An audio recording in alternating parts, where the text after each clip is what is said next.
Et c'est magique! Bienvenue à tous sur cette nouvelle vidéo. Je me présente, je m'appelle Baptiste Tellier. Je suis avant-vente chez Vim. Et aujourd'hui, on va parler de la Service Provider Console. Elle passe en version 9.2, il y a eu la 9, 9.1. On est en 9.2, elle est déjà sortie au moment où vous allez voir cette vidéo. Et je peux déjà vous tease que normalement la 9.3 est prévue pour cet été. Mais que se passe-t-il dans cette 9.2? Eh bien, on va le voir tout de suite. Hop. Donc déjà, il y a des majors, des minor features, et chaque fois, je les ai agrémentés de magnifiques screenshots.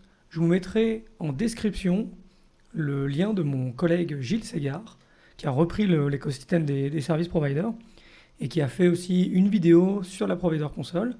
Et cette fois-ci, c'est une vidéo exclusivement de démo. Donc lui, il a la partie démo. Moi, je vais rester dans la partie high level. J'ai mis quelques screenshots. Si vous voulez une démo live, allez voir Gilles. Le lien est dans le commentaire. Donnez-lui de la force. Donc, feature majeure, qu'est-ce qu'on a? Eh bien, on a le support de Vault. Vim Vault, vous le savez peut-être déjà, c'est le service SaaS de Vim qui vous permet de revendre du stockage à vos clients. L'intégration directement dans la Service Provider Console vous permettra directement de créer les vaults, les associer à vos clients et de les assigner aux clients et ensuite de les déployer sur les serveurs de vos clients. Donc vous allez avoir un nouveau plugin. Dans la partie, oui, c'est ça, dans la partie plugin, vous avez Vault, vous rajoutez votre token pour y accéder et depuis là, vous allez pouvoir faire toutes les opérations de création, d'assignation et même jusqu'à rajouter ce repository dans le VBR du client. Alors pourquoi le faire, hein? Tout simplement, avant que si jamais vous vouliez aujourd'hui proposer du Vault à vos clients, c'est obligatoirement, il faut créer dans Pulse la compagnie, il faut aller l'assigner, il faut aller ensuite créer les vaults, donner les credentials au client. Voilà, c'était assez lourd. Là, en quelques minutes, vous pouvez faire en plus des actions avec du REST API, pas besoin vous pouvez le faire en bulk, pas besoin de le faire à la main. Vous avez le contrôle. Ça vous permet de gérer le billing aussi, forcément. Hein. Si ça remonte dans la VSPC, vous avez toute la partie quota, toute la partie alerte. Et ça vous permet de suivre la consommation des volts de vos clients. À quoi ça ressemble? Quand vous arrivez dans le plugin, vous avez cette partie New Tenant. Vous allez créer un nouveau tenant, soit Azure, soit AWS pour votre tenant. Il crée ensuite, en fonction de la région et du pays, créer le Vault, tout simplement. Définir un quota pour ce Vault et le restreindre. Vous avez un système de hard et de soft avec des alarmes. Et ensuite, vous avez aussi la possibilité directement de déployer ce repository sur le serveur du client. Vous dites New Repository, cliquez sur le serveur du client que vous managez, suivant, et directement le backup, le repository va apparaître chez le client. Donc voilà, ça vous permet de façon très facile de proposer aussi bien un Cloud Connect qu'un Vault. Deuxième nouvelle feature, c'est la partie permission granulaire.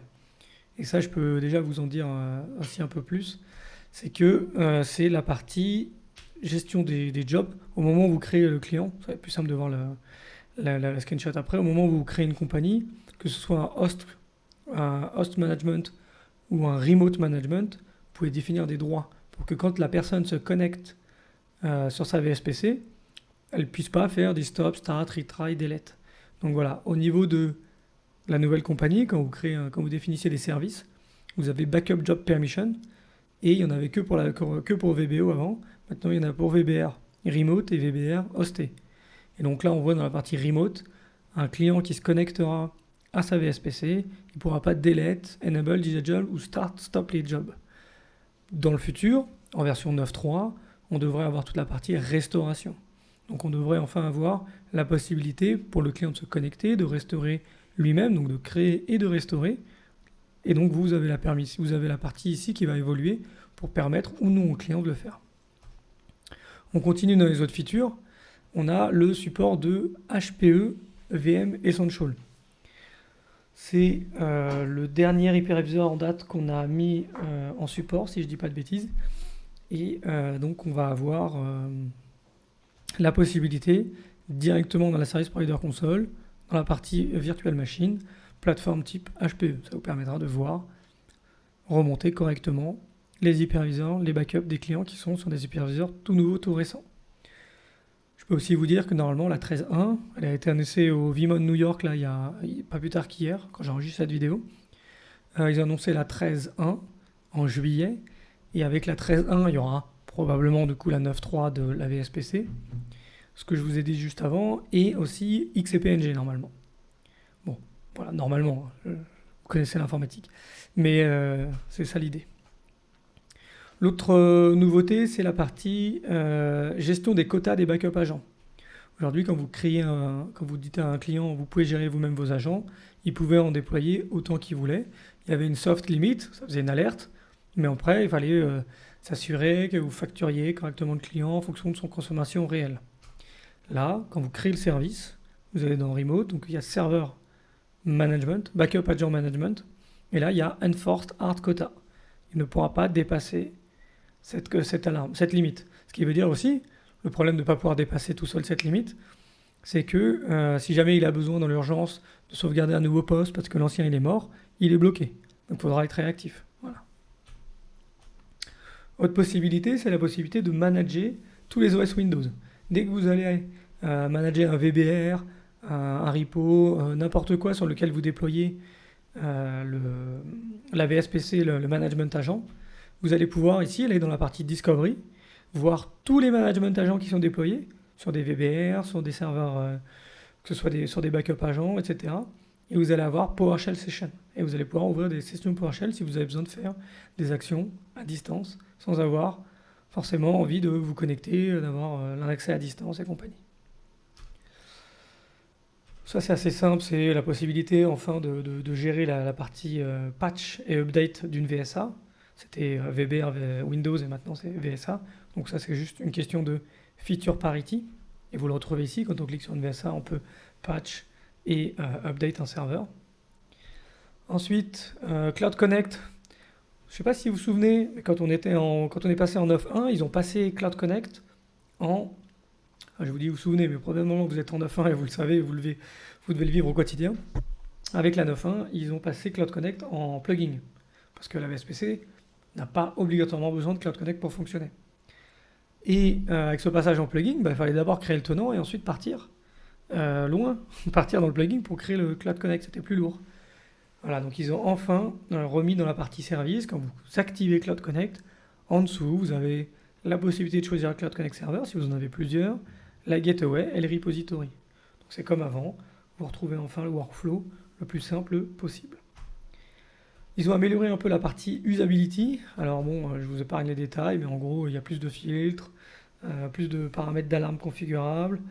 Il y a la possibilité de passer des gens qui sont en read-only, de pouvoir se connecter. Voilà, je vous laisserai un peu lire. Je n'ai pas plus de détails que ça. Mais en tout cas, ce que j'ai vu au moins dans la partie New Toggle Administrator to Show Custom Message, c'est cette partie-là, dans la partie Server Settings. Au lieu de passer directement le portail en mode maintenance, vous pouvez juste rajouter un warning, vous cochez la case, et ensuite vous pouvez passer un message en disant maintenance prévue dans 2 semaines, 3 jours, etc. Ça vous permet de prévenir les utilisateurs avant. Sur l'aspect sécurité, on a la partie REST API, PowerShell, qui commence à pouvoir faire beaucoup de choses. En se connectant REST API, on peut faire du REST API sur les VBR distants, on peut faire du PowerShell sur les VBR distants. Dans plein de cas, vous ne voudrez pas probablement que vos admins, que vos clients puissent utiliser ces features-là. Et donc, vous pouvez aller dans la partie Access Management, c'est dans Configuration, la petite roue dentée. Vous allez dans Access Management à gauche. Et là, vous pouvez dire REST API Proxy, désactiver. PowerShell Session, désactiver. WebUI Proxying, parce que je ne veux pas qu'on puisse faire créer des jobs ou générer des backups.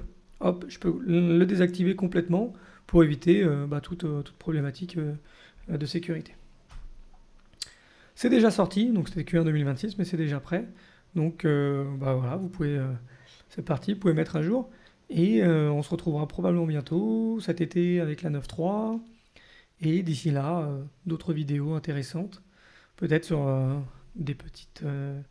sur la 13.1 notamment. J'ai prévu de faire un deep dive aussi sur la VSA, très très poussé. Donc voilà, pas mal de sujets qui vont venir. Si vous avez des questions ou quoi que ce soit, n'hésitez pas en commentaire YouTube ou sur mon blog. Merci à tous.